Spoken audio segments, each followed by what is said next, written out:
Hi, are you Kendra? Hi, my name is Rick. I'm an occupational therapy assistant student. I'm here today to work with you on some hip precautions after your surgery and work with you on some functional mobility, bed mobility, and actually doing some other ADLs. How does that sound? Mm-hmm. All right, I'll actually be able to wash my hands and I'll be right back. Okay. Wash my hands for 60 seconds. All right, were you aware of any of the precautions that you have for your hips? Kinda. I can be reminded though. Yeah, absolutely. With it, I know it was an anterior approach that they did the surgery, so there's some certain precautions that we need to be aware of.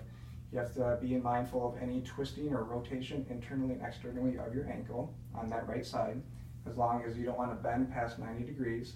And you also need, when you're in bed, we don't want to do a bridging technique. So instead, we're just going to do something a little bit simpler. And for you to be able to sit edge of bed, we want you to actually be, if you can, just sit up, prop yourself up with your elbows, good? And when we do move your legs out of the bed, we can actually use your unaffected side to actually help guide your affected leg. So if you can, you put your foot underneath your other affected leg, good? And we're going to, as one, we're just going to slowly rotate your legs out over the bed. Good, keep in mind that we don't want to rotate the ankle, good? Scoot towards the edge, excellent. My shoulders are going up.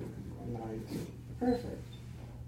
Now that you're at the edge of the bed, I'm actually going to put my gait belt on you just as a safety precaution for myself and you as well.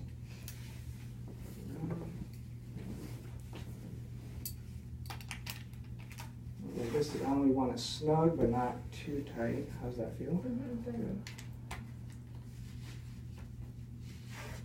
Now we're going to go to a standing position.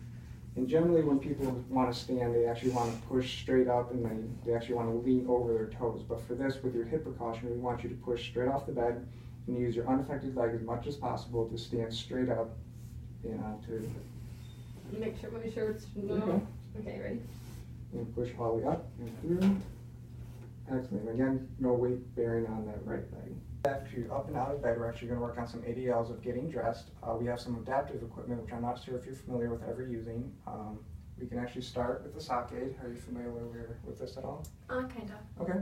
Actually, we can actually use a grabber and reach your sock as well.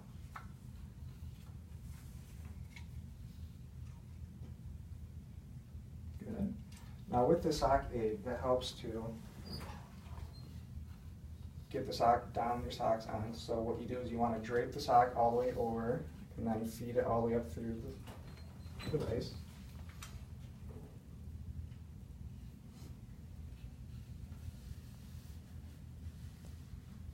Good. Now with getting it on, we actually got to still keep in mind our hip precautions. So we don't want to be bending past 90 degrees, which is what the strings are for. So you can kind of lasso it down to the floor. Perfect.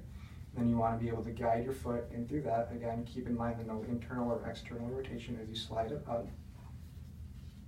Good, pull it all the way up. Excellent, how did that feel? Good. Good, so you have plenty of practice and you'll be able to use that more and more as you go. Now we can actually move on to putting on your pants as well. Again, if you need to use the reacher, you can practice with that.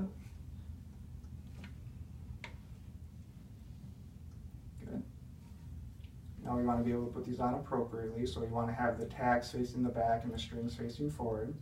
And what we want to do is we actually want to have you put your affected leg in first. So when you put it down onto the ground, again, you got to keep in mind those hip precautions. Excellent. You can feed it through to your right foot, as high as up as you can. Good.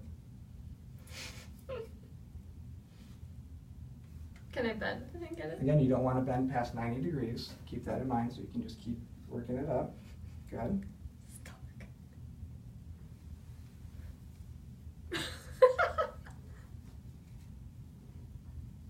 Grab it maybe from the back side as well. Like with the reacher or with my hand? With the reacher.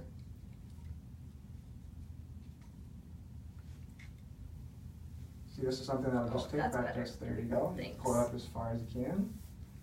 Good. Now we can do your unaffected leg. Can I lift that leg up? Oh, absolutely. No hip precautions on that side. Just again, mindful that as you're going through this, no rotation of that other ankle. Good.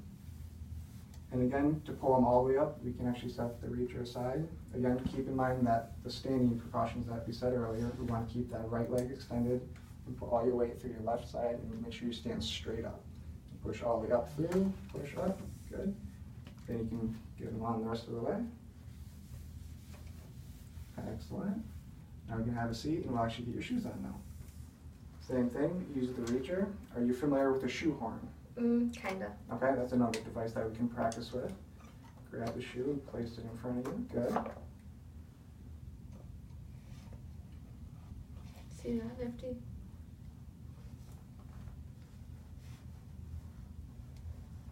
Okay, making sure you're not twisting the ankle too much, that's good. And now we can get the shoe horn as well. We're going to place that behind your heel. That'll help guide your foot into the shoe.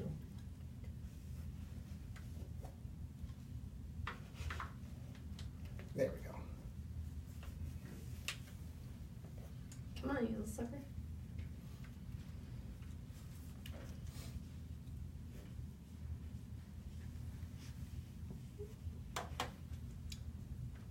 Good. Now we can, if you want, you can practice that with the other shoe as well, or we can do that some other day. Other than that, do you have any questions or concerns regarding the hip precautions that we went over today? I don't think so. Okay, again, as we go through our sessions, we're just going to keep those in mind through all of our ADLs, so that way we can help with the healing process, and we'll see you tomorrow. Okay, that's good. Thank you. Yep.